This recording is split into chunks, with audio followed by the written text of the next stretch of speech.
Hello बहनों भाइयों, कैसे हैं आप लोग।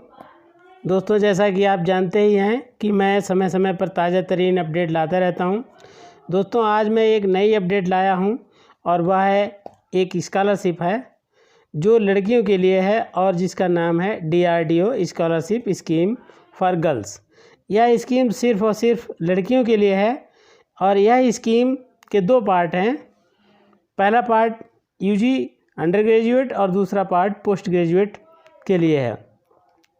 अंडर ग्रेजुएट पार्ट में 1,20,000 रुपये पर मंथ है स्कॉलरशिप और पोस्ट ग्रेजुएट PG में 15,500 पर मंथ और एनुअल में 1,86,000 की स्कॉलरशिप दी जाएगी। तो दोस्तों, इसको जानने के लिए चलते हैं वेबसाइट पे। तो RAC.gov.in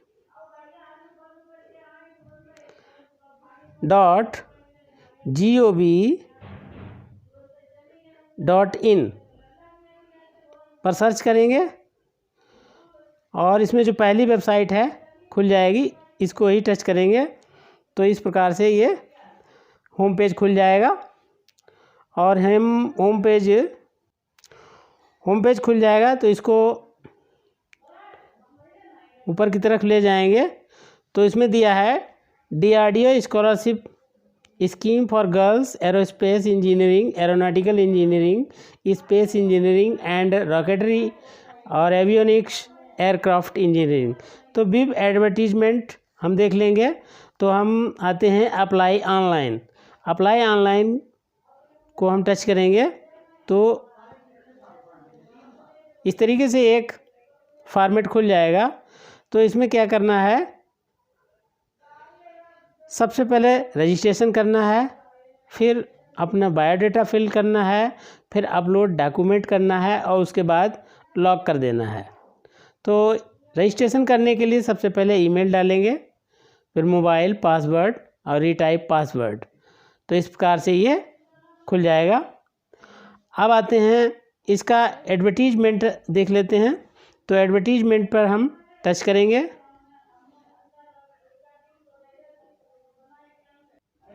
एडवर्टीजमेंट पर टच करने के बाद इस तरीके से पेज खुल जाएगा। तो government of India, ministry of defence R&D organisation DRDO scheme है। DRDO scholarship scheme for girls aerospace engineering, aeronautics engineering, space engineering, rocketry, avionics और एयरक्राफ्ट इंजीनियरिंग। तो इसकी रजिस्ट्रेशन डेट जो है 10 फरवरी से स्टार्ट है 2022 और क्लोजिंग डेट इसका है 31 मार्च 2022 से इसका क्लोजिंग डेट है। तो इसमें क्या दिया है कि DRDO has launched DRDO scholarship scheme for girls through aeronautics research and development board AR&DV DRDO HQ।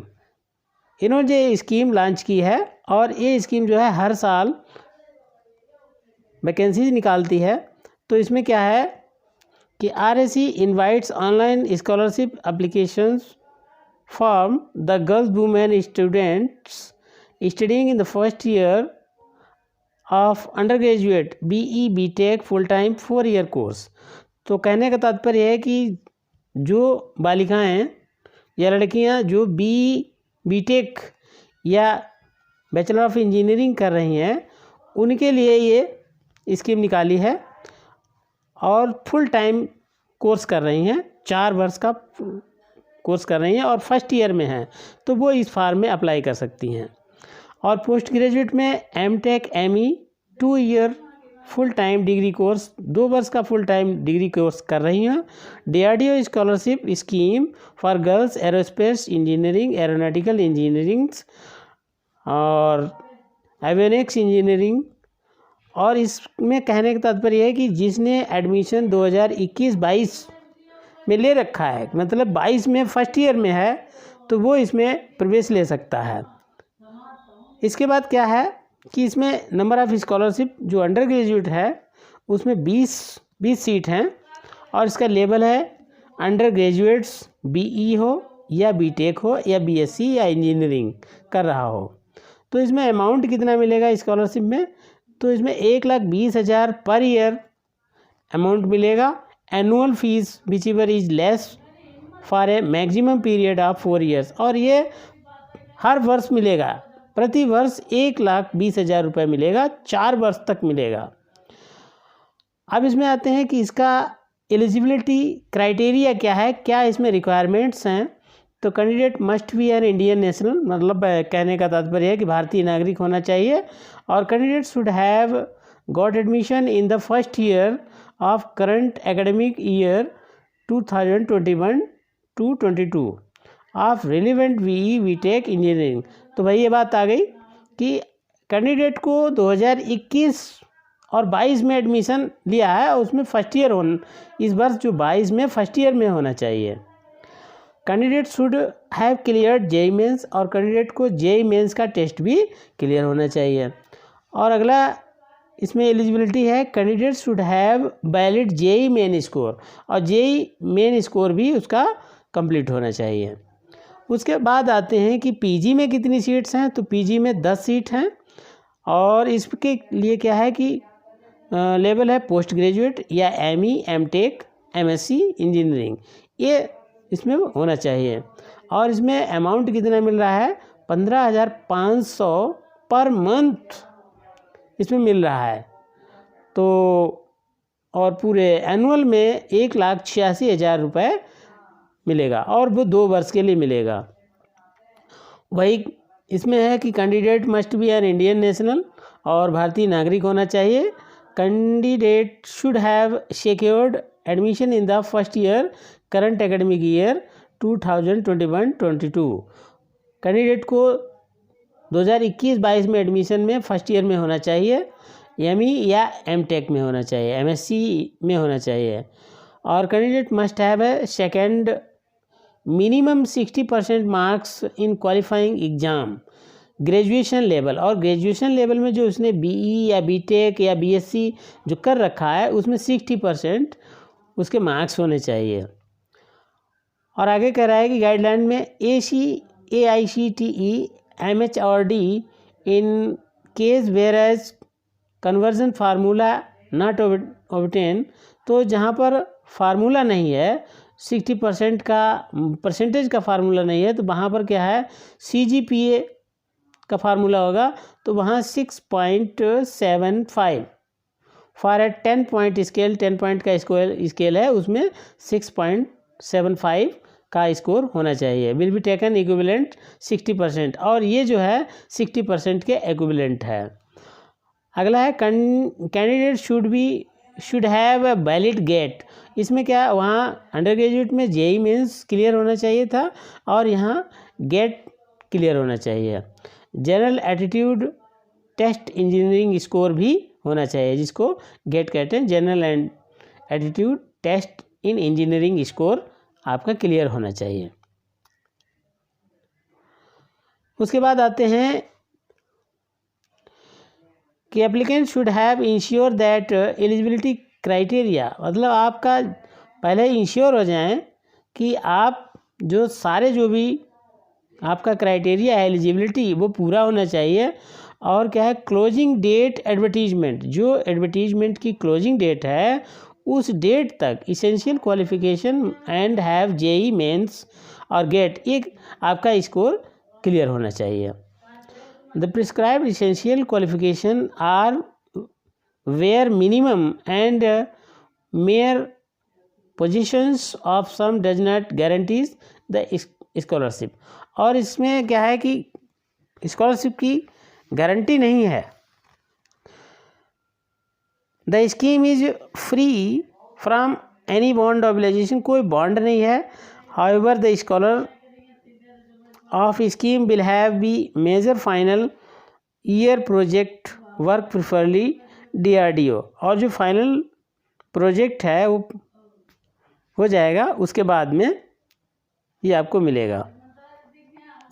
उसके बाद सिलेक्शन प्रोसेस क्या है कि first year under graduate, BTech, BE, BSc, ये फुल टाइम 4 ईयर का कोर्स होना चाहिए। और ये भी मेरिट जो जेई मेन की मेरिट है उसमें होना चाहिए। Candidate without valid JEE Main score will not be considered, तो जिनका जेई मेन का स्कोर